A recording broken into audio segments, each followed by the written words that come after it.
Hello friends, good evening. Welcome to my channel Ankush Agarwal share market.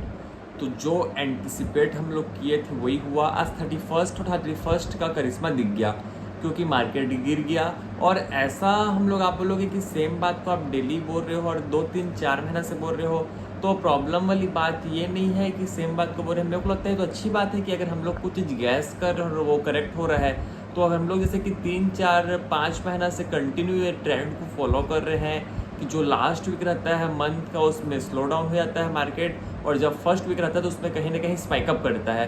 तो ये वाला जो कहानी है रिपीटेटिव जरूर हो रही है, लेकिन मेरे को लगता है कि सही हो रही है। और जब तक सही हो रही है अच्छी बात, उसमें क्या प्रॉब्लम है, चलने दो वाली बात है।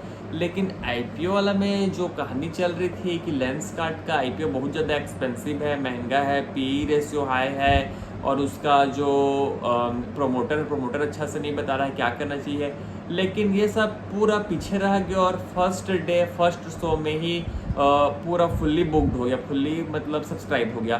तो इसका मतलब क्या है, समझने वाली बात क्या है? तो समझने वाली बात ये है कि लोग देखते हैं क्लियर जीएमपी अगर बोलता है भाई कि 10-15% मिल जाएगा तो आईपीओ को ले लो। और अगर जीएमपी रहेगा -10-15%, और अगर आईपीओ कितने अच्छा हो, लोग सब्सक्राइब नहीं करेंगे क्योंकि उन लोग को चाहिए लिस्टिंग डे में पैसा, और बाकी कुछ भी रहे किसी को कोई मतलब नहीं है।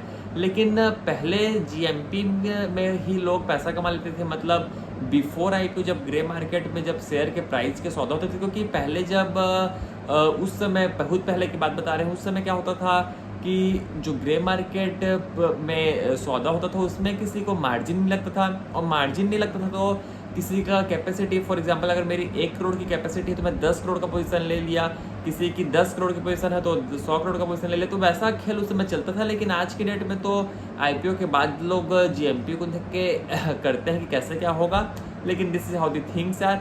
लेकिन इसमें एक चीज़ और देखने वाली और समझने वाली बात है, ये बात है कि कई लोग से अगर आप 1-on-1 बात करोगे तो ये समझ में आएगा। फॉर एग्जांपल किसी दिन निफ्टी 1% बढ़ गया कि ब्रॉडली अगर मार्केट चढ़ रहा है, लेकिन वो बोलेंगे कि मेरा जो पोर्टफोलियो हो तो डाउन है, कि मेरा जो शेयर है वो तो मूवमेंट ही नहीं दिखा रहा है, मेरा स्टक हो गया है। तो मेरे को क्या लगता है कि जो सीप होता है और जो म्यूचुअल फंड वाले हैं वो खाली इंडेक्स के हैवी वेट को अपने में इंक्लूड कर लिए हैं, जो भी अपने म्यूचुअल फंड में इंक्लूड कर लिए हैं। तो उससे क्या होगा, उनका सोच ये है कि इंडेक्स अगर एग्जांपल के लिए निफ्टी 50 अगर एक साल में 10% रिटर्न दिया है तो उन लोगों को सिर्फ 2-3% ज़्यादा बनाना है। 12-13%, अगर 12-13% दिया है तो 14-16% बनाना है म्यूचुअल फंड वालों को। इससे ये होगा कि उन लोग पूरा रिस्क को मिटिगेट कर रहे हैं पूरा निफ्टी 50 के स्टॉक्स को लेकर। और उससे ये होता है कि उन लोग को किसी बार अगर फुल टॉस आएगा तो भी छक्का नहीं मारना है, बाउंसर आएगा तो भी लोग को मिस नहीं करना है, हर बॉल को प्लेट करके सिंगल निकालना है। और ओवरऑल अगर देखा जाए तो खाली निफ्टी के अकॉर्डिंग ही लोग को रिटर्न आता है। लेकिन जो सिप के जो नंबर्स आते हैं तो फर्स्ट वीक में अगर आप देखोगे तो जो सिप होता है कि जो भी मतलब शेयर बढ़ते हैं वो ब्रॉडली म्यूचुअल फंड वाले बढ़ाते हैं। लेकिन जब म्यूचुअल फंड वाले मान लो कोई सिप कर रहा है तो एक बार जिसका लग गया पैसा, फिर वो उसी मंथ में वो डबल पैसा थोड़ी लगाएगा। तो उस चक्कर में एक बार बढ़ता है, देन अगेन वो साइलेंट हो जाता है। लेकिन देखते हैं क्या होगा। लेकिन फर्स्ट ट्रेडिंग डे का वेट रहेगा मंथ का कि क्या होता है करके। एक बार उससे भी हम लोग को क्रॉस कनेक्शन मतलब क्रॉस हो जाएगा कि हम लोग जो सोचते हैं वैसा एंटिसिपेट कर रहे हैं वैसा हो रहा है कि नहीं। और आज 31st है, मतलब पूरा ऑटो सेल्स के नंबर्स आएंगे कि नंबर कैसा है क्या है। लेकिन आज एक बहुत इंटरेस्टिंग चीज़ देखने को मिला, मोतीलाल ओसवाल का रिजल्ट है। तो पूरे ठंडे कैपिटल मार्केट स्टॉक्स का वैसे मूड माहौल भी ठंडा ही चल रहा है।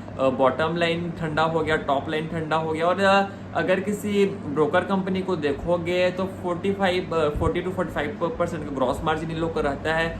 लेकिन मेंटेन कितना कर पाएंगे कि कैसे कर पाएंगे, यही इसी के ऊपर बैठ रहेगा हमेशा। लेकिन आगे चल के ये भी देखना पड़ेगा कि कंपटीशन और किस हिसाब से हो रही है, क्योंकि कई लोग ब्रोकिंग इंडस्ट्री में उतर रहे हैं, नए नए नाम ऐसा नहीं सुने हैं, वैसे का ऐड आता है डेली। तो हर चीज़ तो टफ होगा।